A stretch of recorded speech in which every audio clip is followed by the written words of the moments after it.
5-year-old Ella heard her mother Liza talking about not having enough money, so the little girl snuck out and offered to help their neighbor with his garden.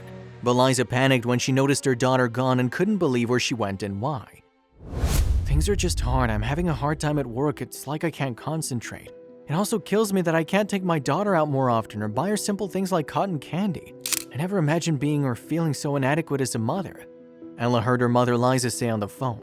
The 5-year-old didn't understand most of what her mother was saying, but she remembered that Liza always said no when she wanted something. "We don't have enough money right now, sweetie. Some other time, sweetie," Liza often replied. Ella didn't understand the concept of money so well, but she knew people used it to buy stuff, and apparently her mother didn't have much. She continued to snoop on her mother's conversation. "I also never imagined losing my husband. It's still a year and it still feels just like yesterday.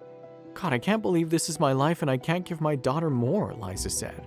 Ella could hear the tears in her mother's voice, so she stopped snooping and went into the kitchen where Liza was sitting, and she hugged her torso. "Oh, Ella, you startled me, sweetie," Liza said to the little girl. "I have to go now, Hannah. I'll talk to you later." After her mom hung up on Hannah, Ella spoke up. "Everything's gonna be all right, Mommy. I don't need cotton candy." Her mother sighed heavily and returned her daughter's hug.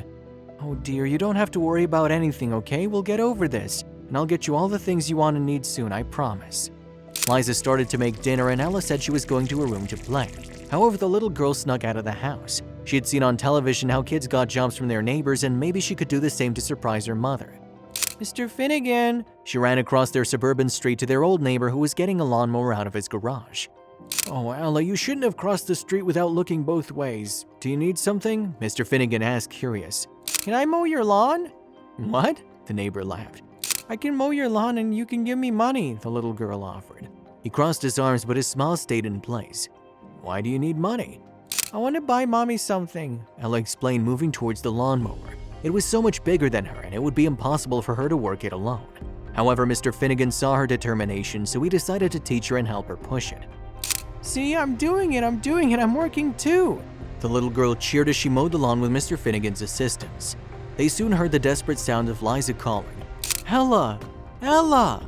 They soon turned and saw Liza coming out of the front door and looking around. Finally, she saw them and sprinted towards them. "Ella, my God, you can't sneak out of the house like that," Liza said, breathless. "Mommy, I'm working. Mr. Finnegan's gonna pay me." "What?" Liza asked, confused. Mr. Finnegan enlightened Liza about what her daughter was trying to do and she felt her heart tighten, realizing Ella wanted to buy her something after overhearing her conversation with Hannah. Her daughter's gesture was so beautiful, but it broke her heart that she felt it was necessary. "Let's go home, sweetie. Thank Mr. Finnegan for keeping you safe," Liza said, grabbing the girl's hand. "Wait a second," the neighbor said and pulled a few $1 bills from his pocket, offering them to Ella. "Here, for your work." "Mr. Finnegan, you don't have to—" "I insist," he interrupted, and Liza could only smile at him. Ella waved at her neighbor as they walked to their house. "Mommy, I'm gonna work at other houses and get more money soon. You don't have to worry," she assured.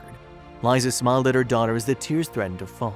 She might be struggling financially and mentally after her husband's death, but she knew she was doing well as a mother because her daughter was a dream come true. A few days later, Mr. Finnegan knocked on her door and offered Liza a new job at his company. The opportunity had better play and flexible hours that wouldn't get in the way of her motherly duties. Everything fit into place seamlessly after Ella's sneak out. It was meant to be.